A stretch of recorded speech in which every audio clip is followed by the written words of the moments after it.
Movie world മീഡിയയിൽ ഇന്നുള്ളത് ശ്രാവൺ സരിത മുകേഷാണ്. സ്വാഗതം. നമസ്കാരം, എല്ലാവർക്കും നമസ്കാരം. എന്തൊക്കെയുണ്ട് വിശേഷം? ഒരു ഒരു വലിയ നമ്മൾ കാണുന്നത് തന്നെ എനിക്ക് തോന്നുന്നു നമ്മളിതിന് മുന്നേ കുറെ തവണയൊക്കെ പ്ലാൻ ചെയ്തിട്ടും ഇപ്പോഴാണ് നമുക്കൊരു കൃത്യസമയം ഒത്തു വന്നത്. 6 വർഷമായില്ലേ? അല്ല, അതിനിടയ്ക്ക് നമ്മൾ കണ്ടു, പക്ഷെ കാര്യമായിട്ട് ഇരിക്കുന്നത് 6-7 വർഷമായി. അതെ അതെ. ഇപ്പൊ എനിക്ക് ശ്രാവൺ മുകേഷ് 2.0 എന്നൊക്കെയാണ് പറയാം. അത് ഇപ്പൊ പടം ഇറങ്ങി, സുമതി വളവ്. അതെ അതെ, വലിയ ഗ്യാപ്പിന് ശേഷമാണ് ഒരു തിരിച്ചുവരവ് വരുന്നത്. ആദ്യ സിനിമ ഒരു വർക്കാവാതെ പോകുന്ന ഒരു നായകനെ സംബന്ധിച്ച് ഒരുപാട് അയാൾക്ക് പഴി ചാരേണ്ടി വരും. പ്രത്യേകിച്ച് ഒരു സിനിമ ബാക്ക്ഗ്രൗണ്ടിൽ നിന്ന് വരുന്ന ഒരു ആക്ടറും കൂടെ ആകുമ്പോൾ അല്ലെങ്കിൽ ആക്ട്രസും കൂടെ ആകുമ്പോൾ ഫഹദ് ഫാസിലിനെ തന്നെ നമുക്ക് മുമ്പിൽ എക്സാമ്പിൾ എടുത്തു കഴിഞ്ഞാൽ എഴുതി തള്ളിയിട്ടുണ്ട് ആളുകൾ.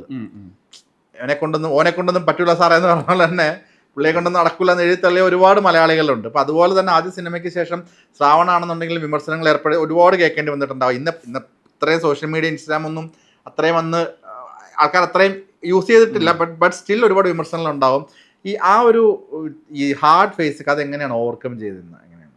ഒന്ന്, നീ പറഞ്ഞ പോലെ ഇൻസ്റ്റാഗ്രാമും ഫേസ്ബുക്ക് അത്ര ഇല്ലായിരുന്നു ആ സമയത്ത്. അതുകൊണ്ട് ഭാഗ്യം അത്രയും ഫേസ് ചെയ്യാൻ വന്നിട്ടില്ല. പക്ഷേ ഓഫ്കോഴ്സ് എനിക്കൊരു ബിഗ് ഡൈവേർഷൻ ആയിരുന്നു medicine. I focused on that path വേ. അപ്പോൾ കുറച്ചും കൂടി ഈസി ആയിരുന്നു എനിക്ക് ഇതൊന്നും ഫേസ് ചെയ്യാതിരിക്കാനും. കുറേ പേര് അങ്ങനെ ചോദിച്ചിട്ടുണ്ടല്ലോ. പിന്നെ ഞാൻ റാസൽ ഗമയിലുമാണ്. അവിടെ കിട്ടുന്നില്ല, നമ്മുടെ പടം ഇറങ്ങിയത് പോലും ഇല്ല ഈ റാസൽ ഗമയിലും യു എയിലൊന്നും. അപ്പം അതുകൊണ്ട് കുഴപ്പമില്ല, അത്ര ആൾക്കാരൊന്നും അറിഞ്ഞില്ല. പിന്നെ കണ്ടിന്യൂസ് ഡോക്ടർ ശ്രാവണായി, കണ്ടിന്യൂസ് ആയിട്ട് ആ ലെവലിലൊന്ന് പിടിച്ച് പോയി. ഞാൻ ഇന്ന് ഓർക്കണം, ഞാൻ ഒരു ദിവസം മുകേഷ് സാറുമായിട്ട് സംസാരിക്കുന്ന സമയത്ത് ഇപ്പോൾ ആ സമയത്ത് സാറ് പറഞ്ഞ് ഓർക്കുന്നുണ്ട്, എൻ്റെ മകൻ നന്നായിട്ട് തന്നെ ഇത് ചെയ്തിട്ടുണ്ട്, ആളുകൾ പലരും അവനെ ഒരുപാട് കുറ്റം പറയുന്നുണ്ട്, ഇത്രയും കുറ്റം പറഞ്ഞാൽ എന്ത് തെറ്റാണ് എൻ്റെ മോനിൽ ചെയ്തത്. അദ്ദേഹം വളരെ ഇമോഷണലായിട്ട് എന്നോട് സംസാരിച്ചിട്ടുണ്ട്. അദ്ദേഹം അത് ഓർക്കുന്നുണ്ടെന്ന് അറിയില്ല, ഒരു ഫോൺ കോൺവെർസേഷനിലാണ് സംസാരിച്ചത്. അങ്ങനെ അച്ഛൻ പറഞ്ഞു? എൻ്റെ അടുത്ത് സംസാരിച്ചിട്ടുണ്ട്. അപ്പോൾ ആ സമയത്ത് ഞാൻ ട്രിവാൻഡ്രത്തുള്ള സമയം. അപ്പോൾ സംസാരിച്ചിട്ടുണ്ട്, എന്തിനാണ് ഇങ്ങനെ അവനെ കുറ്റപ്പെടുത്തേണ്ട ആവശ്യം എന്താണെന്ന് എനിക്കറിയില്ല. ഇപ്പോൾ ഈ ഒരു ഹാർഡ് ഫേസ് വരുമ്പോൾ അച്ഛൻ്റെയൊക്കെ ഒരു സപ്പോർട്ട് എങ്ങനെയാണ്? ഇപ്പോൾ ഇത്രയും ഒരു ഗ്യാപ്പ് ഇട്ട സമയത്ത് അച്ഛൻ വീണ്ടും നമുക്കൊന്നുകൂടെ ട്രൈ ചെയ്ത് നോക്കാമെന്നൊക്കെ പറഞ്ഞൊരു കോൾ വന്നിട്ടില്ലേ?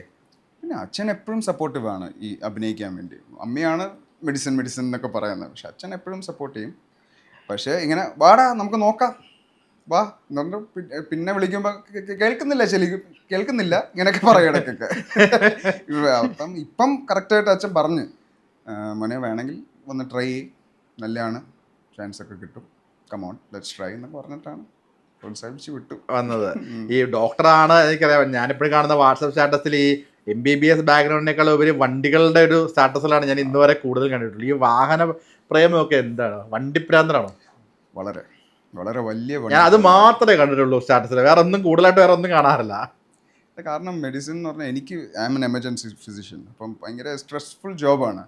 എനിക്ക് ഏറ്റവും റിലീവ് ചെയ്യാൻ പറ്റുന്നത് വണ്ടികളും ഇങ്ങനത്തെ കാര്യങ്ങളാണ്. അപ്പം എനിക്ക് പറ്റുന്ന ഇപ്പോൾ വെൻ ഐ ആം വർക്കിംഗ് എനിക്ക് കണ്ടിന്യൂസ് ഷിഫ്റ്റൊക്കെ ആണെങ്കിൽ കുറച്ചെങ്കിലും കാശൊക്കെ കുറച്ചൊന്ന് സേവ് ചെയ്താൽ ഈ വണ്ടി വേണം. ഞാൻ ഭയങ്കര വണ്ടി ഭ്രാന്തനാണ് ആക്ച്വലി. എനിക്ക് ഏറ്റവും ചിൽ ടൈം എന്ന് പറഞ്ഞാൽ വണ്ടി എടുത്ത് ഡ്രൈവിന് പോവാം, ലോങ് ഡ്രൈവിന്.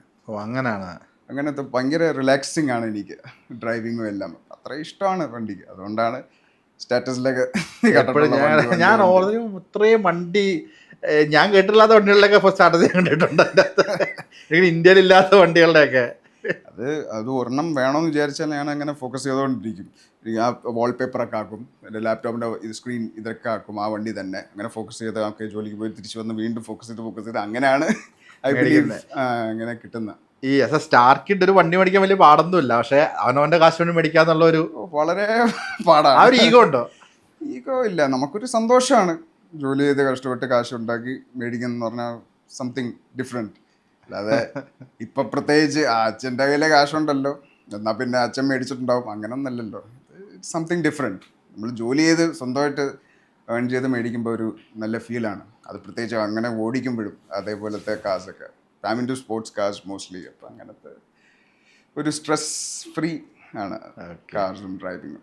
ഈ ഡ്രൈവിങ്ങും കാറെന്ന് പറയുമ്പോൾ സ്പോർട്സ് കാർ എന്ന് പറഞ്ഞപ്പോൾ ഈ യാത്രകൾ ഒരുപാട് ഇഷ്ടമാണ്. അത് ചിലർക്ക് കാർ ക്രൈസ് ഉണ്ട്, പക്ഷെ അവർ യാത്ര പോകണമെന്ന് വലിയ നിർബന്ധമൊന്നുമില്ല. വീട്ടിലിട്ടേക്കുക, എടുത്തിട്ട് ചായ കുടിക്കാൻ പോവുക, തിരിച്ചു വരാം. ഈ ഒരു ക്രൈസുള്ള വണ്ടി ഭ്രാന്തന്മാരുണ്ട് നമുക്ക്.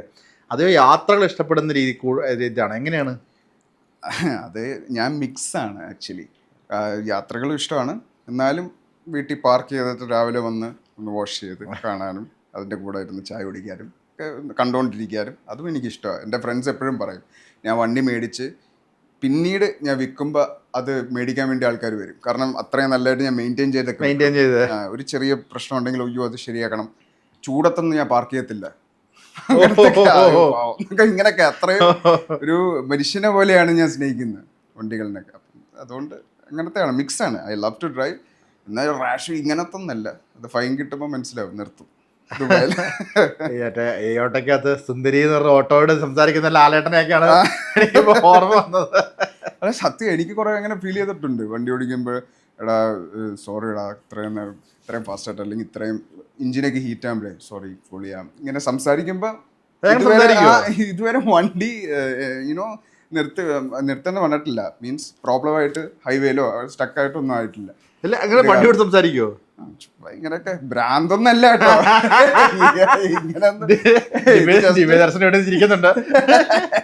അങ്ങനൊന്നല്ല, ജസ്റ്റ് യഥാർത്ഥ വണ്ടി ഭ്രാന്തെന്നൊക്കെ മനസ്സിലാവും. അത്ര പാഷനറ്റ് ആണ്. ഓക്കെ, നമുക്കിപ്പോൾ ആദ്യ സിനിമകളിൽ അഭിനയിക്കുന്നു, അന്നും വർക്ക്ഷോപ്സ് ഉണ്ടായിരുന്നു, നമ്മൾ ട്രിവാൻഡ്രത്ത് വർക്ക്ഷോപ്സ് ഉണ്ടായിരുന്നു. ഗ്യാപ്പ് കഴിഞ്ഞ് രണ്ടാമത്തെ സിനിമയിൽ അഭിനയിക്കുന്നു, ഇതും അതിനിടയ്ക്ക് കുറച്ചധികം വർക്ക്ഷോപ്സ് അറ്റൻഡ് ചെയ്യുന്നു. ഇത് ഓഡിഷൻ വഴിയാണ് വന്നത്.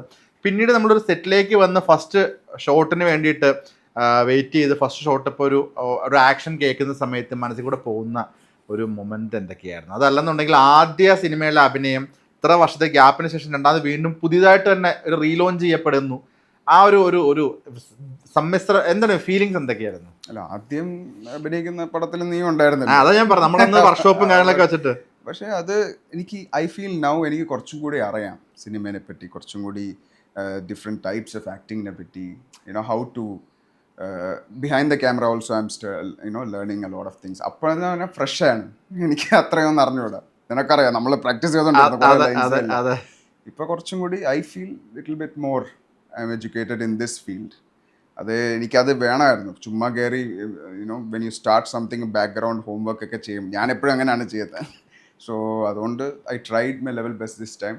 അങ്ങനെ ദൈവദിനം കൊണ്ട് എനിക്കൊരു നല്ലൊരു ഓപ്ഷനും കിട്ടി. സുമതി വളവ് നല്ലൊരു ഓപ്പർച്യൂണിറ്റി കിട്ടി. പിന്നെ വലിയ കാസ്റ്റാണ് ഇതിനകത്ത്, കുറേ പേരുണ്ട്, എല്ലാവരും എക്സ്പീരിയൻസ്ഡ് കാസ്റ്റാണ്. ആക്ച്വലി ഞാൻ യങ്ങസ്റ്റ് കാസ്റ്റാണ് ഈ ആക്ടിങ് ഫീൽഡിൽ, യങ്ങസ്റ്റ് ആക്ടറാണ് ഇതിനകത്ത്. പക്ഷേ I'm very happy I got this opportunity and thanks to Abhilash ഏട്ടൻ, Vishnu.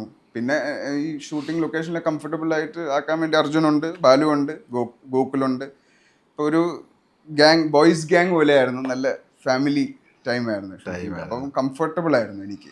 That was the most important. അതുകൊണ്ട് ടെൻഷനൊന്നും ഇല്ലായിരുന്നു.